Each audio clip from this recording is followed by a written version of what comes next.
Qaysi hujayraning qismi sitoplazma va organoidlarni o'rab turadi? Hujayra membranasi necha qavat? 2 qavat berilgan, to'g'ri. Yumaloq shakldagi hujayra organoidi yadro. Yadro nimadan tashkil topgan? O'sha yumaloq. Yadroning ichida nima bor? Yadrocha va xromatindan tashkil topgan berib qo'ygan, ha? To'g'ri. Yadroning atrofida joylashgan organoid Golgi apparat yoki Golgi majmuasi, to'g'ri. Hujayraning qaysi organoidi hujayrada oksil sintezlaydi? Ribosoma bo'ladi, to'g'ri. Qaysi organoid tarkibida ferment saqlab oziqa moddalarini parchalaydi?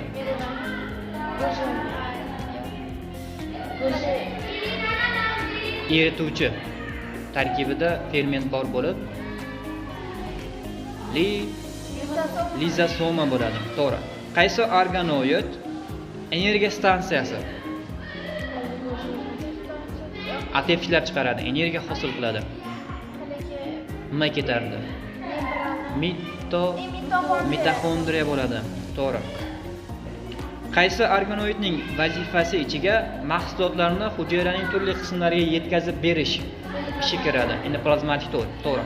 Qaysi organoid hujayrada sintezlanadigan moddalarni to'plash va tarqatish vazifasini bajaradi?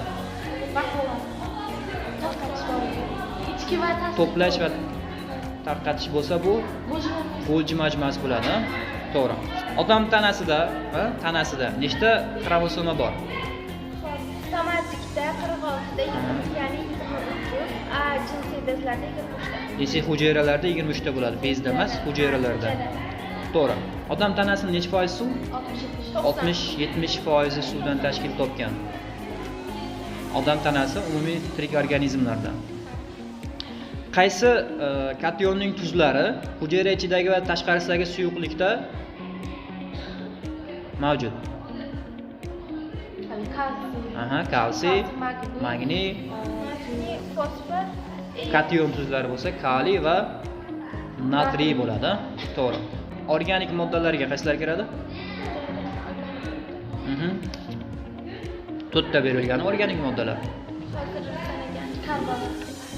Karbon suvlar, ya'ni uglevodlar.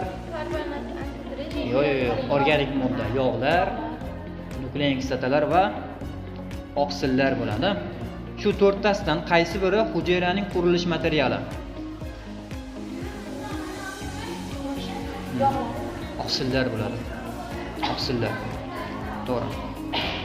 Qaysi biri energiya manbai ko'proq? Yog' bilan glukoza, fruktoza bor-ku, nima deyiladi? Uglevodlar, karbon suvlar ham yoki uglevodlar ham deyiladi. To'g'ri.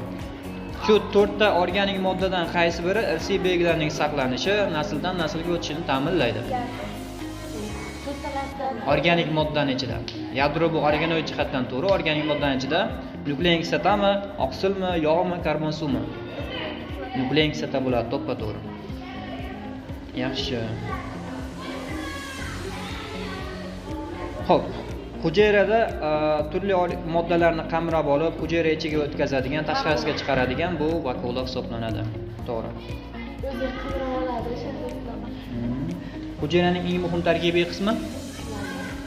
Eng muhim tarkibiy qismi yadro bo'ladi. Muhim deganda yadro bo'ladi. Asosiy tarkibiy qismi deganda sitoplazma bo'ladi. To'ppa-to'g'ri.